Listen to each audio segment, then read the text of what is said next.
Don't stop.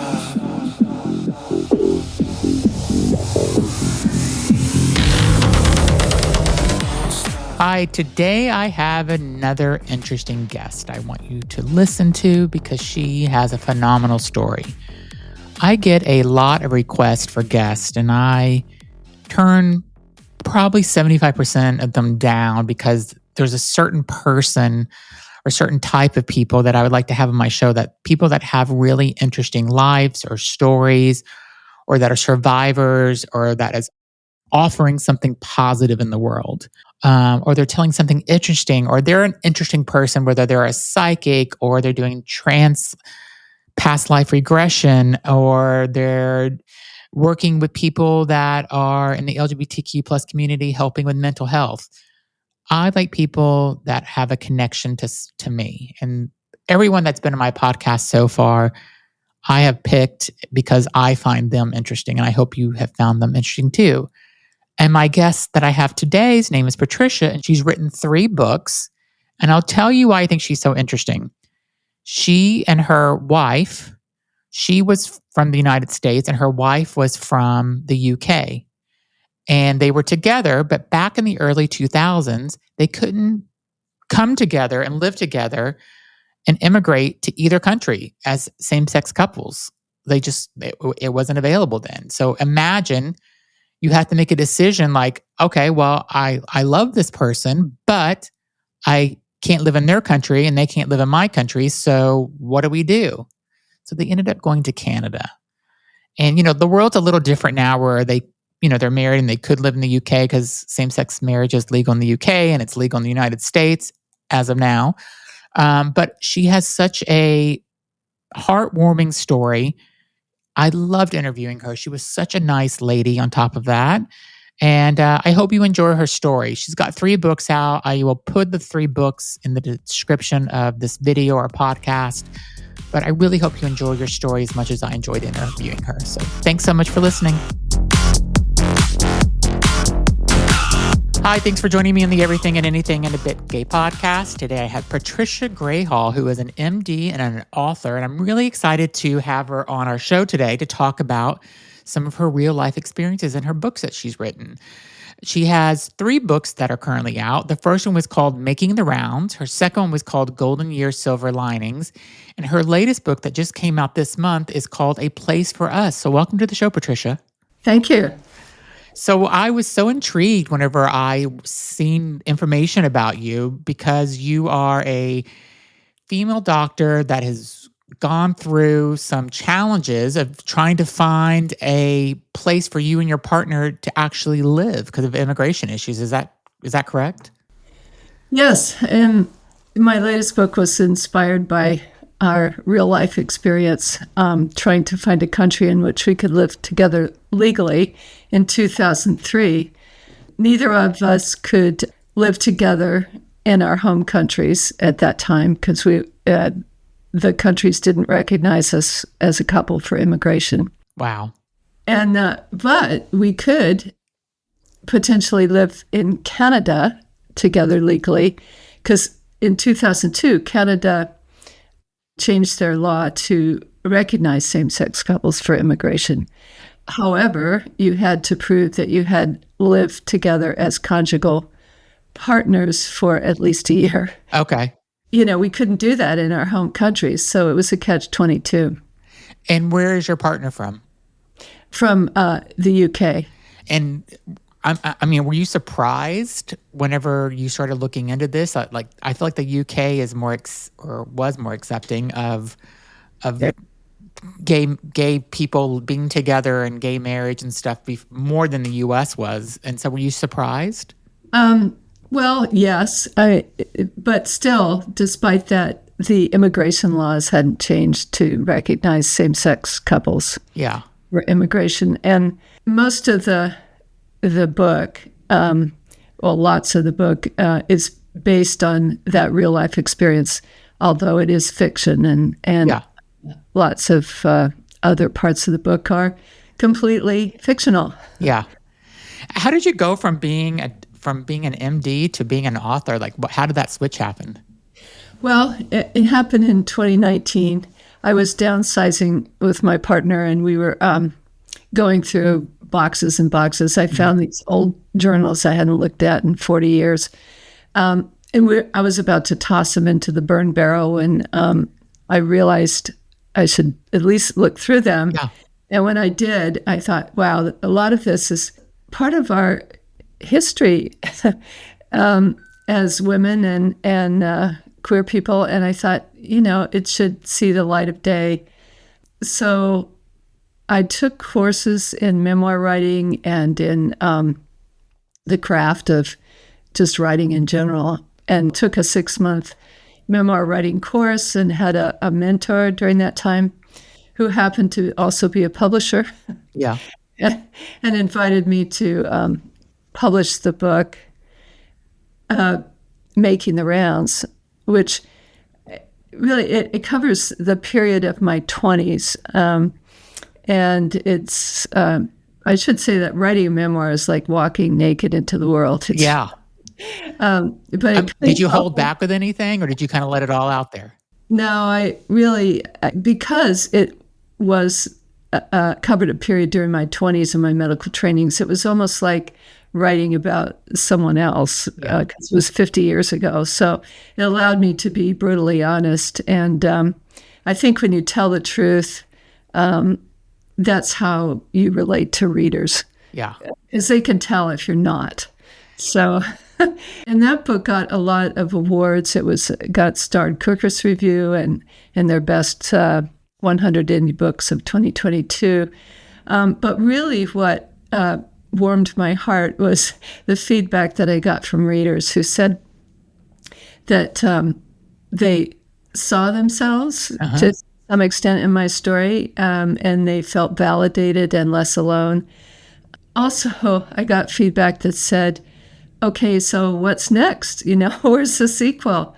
And I really didn't think I had another memoir in me. It's a pretty wrenching experience to write. But the thing is, when you're as old as I am, you've had lots of experiences. I've made many mistakes. I've learned from the mistakes, and I have a treasure trove of stories. And this one about our immigration experience was one of them. And so that's when I discovered autofiction. Most writers draw from their own experience in writing novels, and A Place for Us is no exception. But I also wanted to go beyond my own experience to explore some of the messy issues that affect queer people. Yeah. Not, that straight people don't have a lock on abusive relationships. And I wanted to explore that to some extent because it's really a complicated issue, because there's love and there's some good times and also hope that the partner will change. Yeah. That sometimes traps normal, intelligent people into losing their agency to act in their own self-interest. So that was one of the issues I wanted to explore in the new book. So A Place for Us definitely blurs the boundary between fact and fiction to explore larger social and political issues.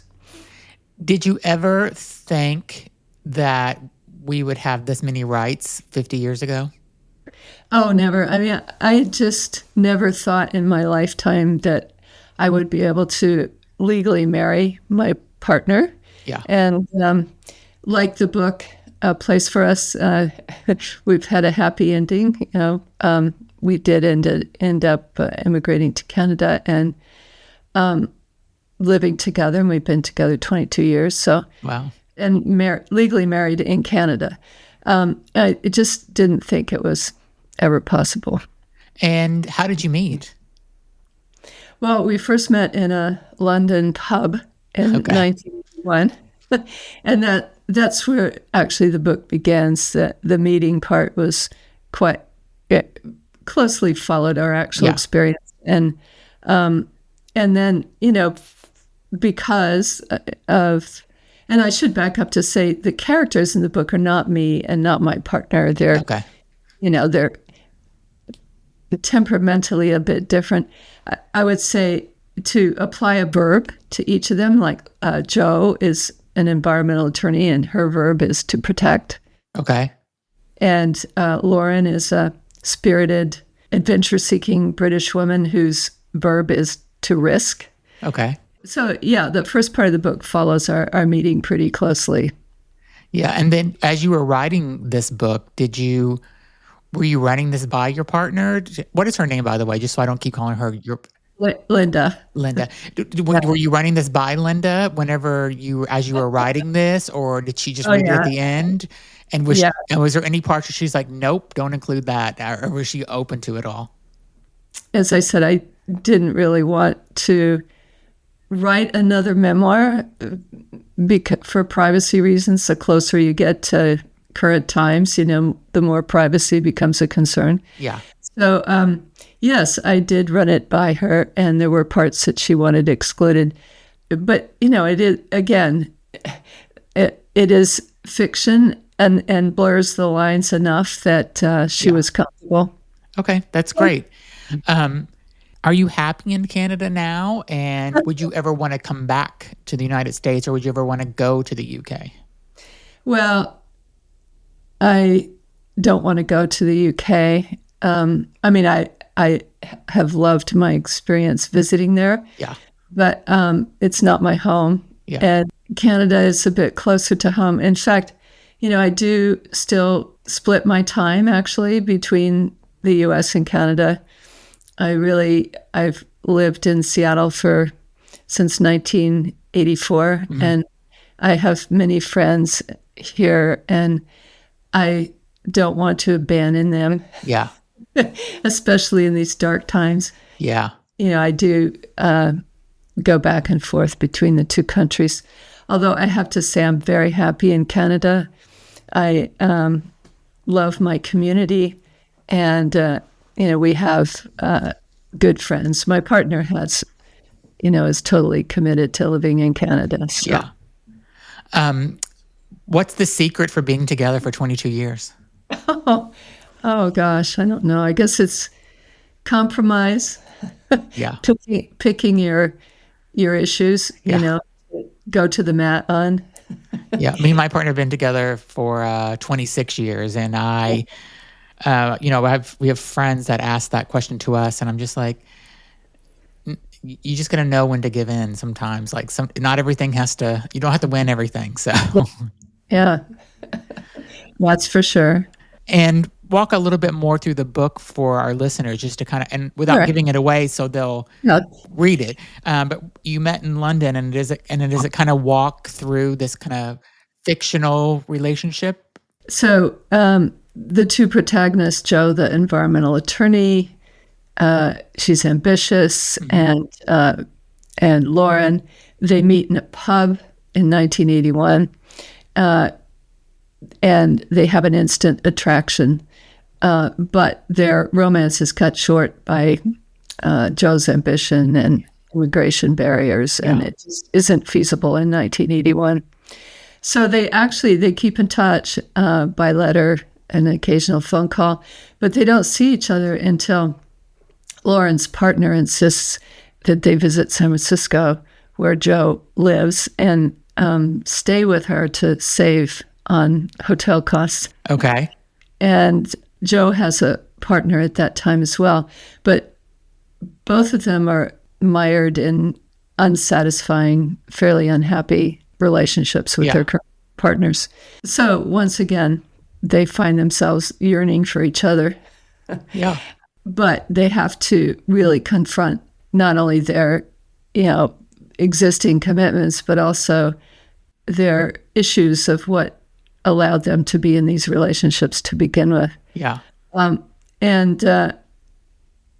things really come to a head in Yosemite National Park, which is a little bit of a character in the book. Yeah. Once they decide that they want to be together, they have to unravel their current lives. And the problem is, though, that, as I said before, there's no country in which they can live together legally, certainly not in the United States. and not in the UK, because they can't sponsor each other because their relationship is not recognized. Yeah. So that's the major challenge for the last third of the book. Many obstacles. It's a little bit like romantic suspense, really. Yeah, it sounds like it. I mean, it sounds, I actually just got the book sent to me 2 days ago, so it's going to be my weekend reading. We'll be right back after a word from our sponsors. Okay, and now back to the show.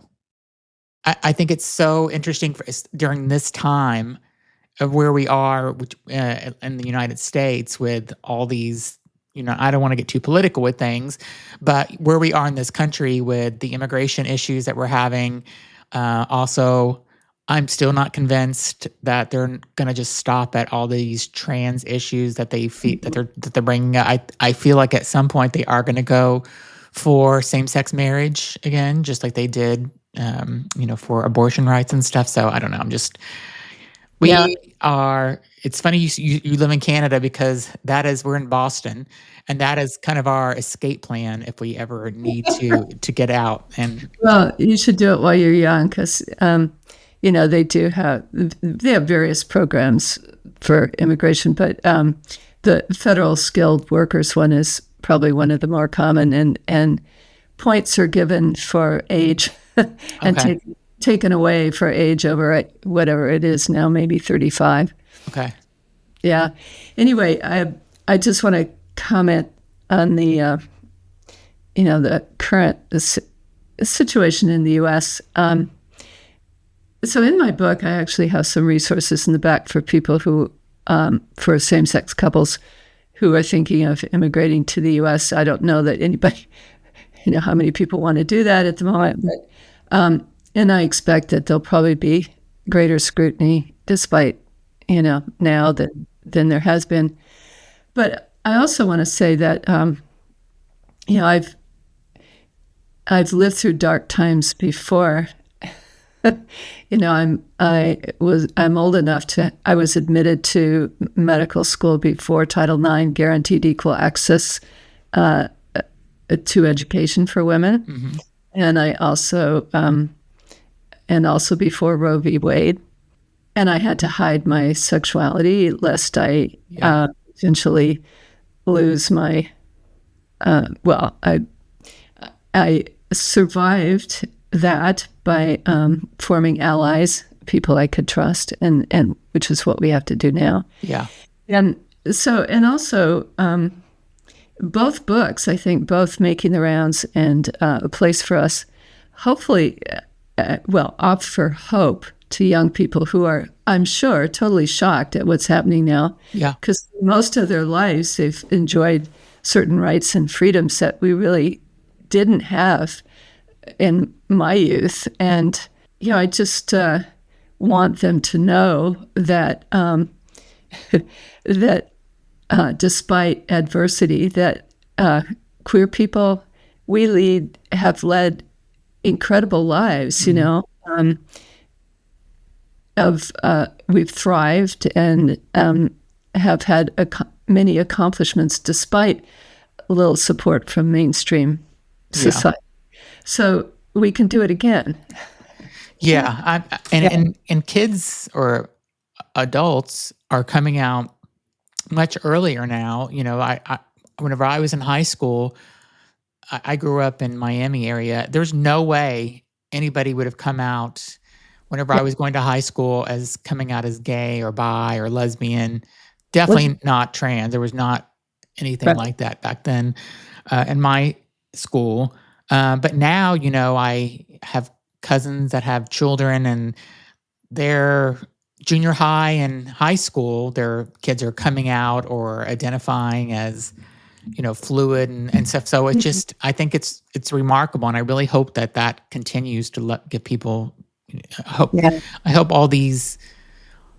the administration that we have now in the United States and just the state of the world, I hope that people don't start going back into the closet and feeling scared again. So, well, I mean, certainly there's a lot. Well, things are still much better now than they were in my youth, and even yours. It sounds like it. Yeah. And there's a lot more fluidity in gender expression, and and sexuality. And, it's good that young people have the opportunity to explore. Yeah. And certainly, as I indicate in my book, Making the Rounds, when I was 15, trying to figure out what it meant, the word lesbian meant, I went to the library because I thought I might be one. And I looked it up, and what I read said that, homosexuality was a disease. Mm-hmm. We were going to be unable to form lasting relationships or hold down jobs. And it, it really sounded quite horrible. Like I didn't want to be one. Although, fortunately, for some reason, I didn't internalize it, and I went ahead. Yeah. Yeah. Yeah. I mean, before the world, like there wasn't, I'm really dating myself, but there was no internet when I was in high school. So there's no way to look these things up online or to connect with anybody else the way that people can connect today on, apps or meetup groups or whatever. So it was such a different time then. So very different. And that's kind of reflected in my novel, A Place for Us, because, Joe and Lauren meet in 1981, before internet, before email. Yeah. And communication was limited. And so. Even living in San Francisco and the UK, the long distance bill alone would have probably been so much just to communicate that way. Because it was either that or a letter, right? I mean, there was... Yeah, well, in reality, my partner and I wrote long letters to each other. Did you save those? Yes, I still have them. Oh, that's amazing. That is so... I think the book is amazing because it just gives these new generations that are looking for love, and I think it gives them hope, and that's really the point. Actually, both my books, to give people hope. First of all, that they can survive dark times, and also that love conquers, all, and despite the obstacles, love prevails. Yeah. And A Place for Us, definitely, because it's a romance, it has an obligatory happy ending. Yeah. Which also was true in real life. So, are you just kind of a off the wall question, are you still in touch with both your partners that you had whenever, or was that just part of the book? It's just part of the book. Okay. I was just wondering if you were, yeah. And is Canada now completely... Do you feel much more safe in Canada than you do in the U.S. at this point? I do, for many reasons. I mean, just the lack of gun culture, for one, but also, just the general civility. Yeah. People are much more polite, and there's, they have filters, whereas in the United States, there seems to be no filters. Yeah. But you're in Boston, I'm in Seattle when I'm in the U.S., and, it just, I don't really feel unsafe. Yeah. I'm in a bubble in Boston because it's so liberal here. It's a very LGBTQ friendly city. So, and Seattle's the same way. So, I guess going to the middle of the country is... Yeah, I actually would hesitate to travel to, some of the states that have been so incredibly hostile to LGBTQ people. Yeah. Yeah, I do another podcast about quick LGBTQ plus news, like 10 minutes or less, and they just did a kind of a ranking on states in the United States, which ones are from, the most friendly to the ones that are the least friendly, and like Arkansas is like the most unfriendly state for LGBTQ plus. So I'm like, I'll never go there, I guess. Not that I have any reason to anyway, but Yeah, you have to believe. One of my fellow She Writes authors and friend happens to live in Arkansas, and totally endorsed both my books. So it's just there's good people throughout the United States, but unfortunately, their voices are muted right now.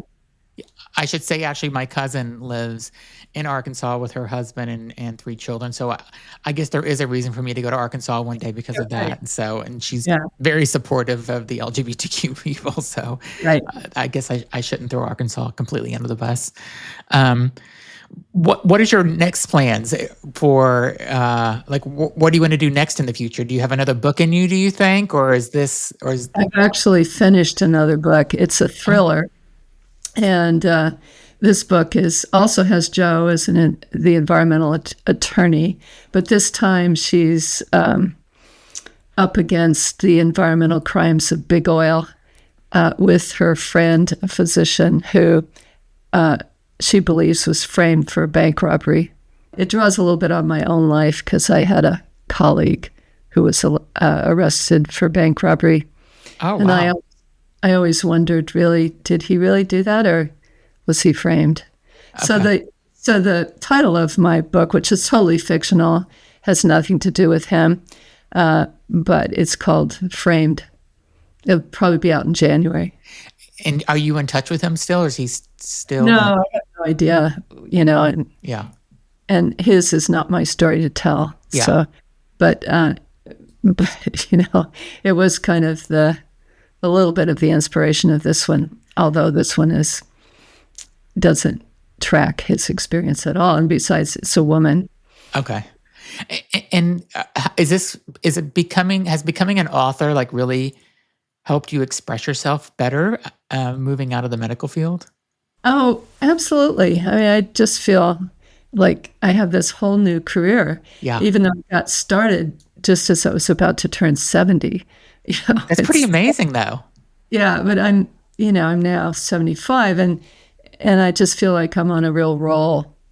Yeah, keep doing it. I mean, that's amazing. I love it when people later in life like find their skill or find something that they love doing. So, And I think I wrote poetry as a child, and I read a lot, and I just always admired authors and their ability to.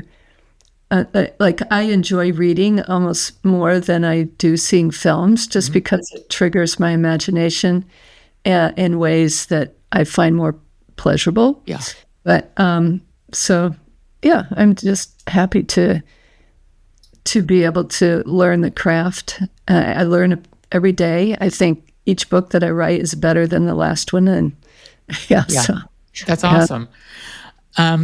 Well, I'm so glad. I think this book is so inspiring for just people in the LGBTQ plus community, and just to kind of hear this story about this couple, kind of going through these challenges, because it's still happening today. And Yeah. I just, I love LGBTQ plus writers. So I'm so glad I got a chance to kind of talk to you about this. great. And there's more and more of us because readers want to see themselves represented, Yeah, exactly. and I think it does build understanding and empathy. Yeah. So if you would like to learn more about Patricia, you can go to her website. It is Patricia, and I will put this also in the description of the podcast and the YouTube video, but it's patriciagrayhall.com. You can also get all her books on Amazon, because I went on there this morning and actually ordered one of the other ones because I have a place for us already. And so be sure to go in there, leave a comment, and read her book and leave a good review on Amazon, so that way people know to go out and get this book and read it. So let's support our LGBTQ plus authors, everybody. So I should say that it is distributed by Simon & Schuster. So if your viewers don't like Amazon, it's everywhere else. okay, so not just and actually I did when I did a Google search, Simon & Schuster's like the third link. So go to simonandschuster.com and just do a search for Patricia, and she'll come right up. So, and I'll put a link in the description for Simon & Schuster as well. So Okay. thank you so much for being on, Patricia. You're amazing. I really am so happy I got to talk to you, and everybody leave a comment and I'll send you the comments on what people say. Thank you very much, Zach. Thanks. Great talking with you. Everybody be sure to subscribe, leave a comment, and let us know what you think about Patricia's book. Thanks, everybody. Thank you.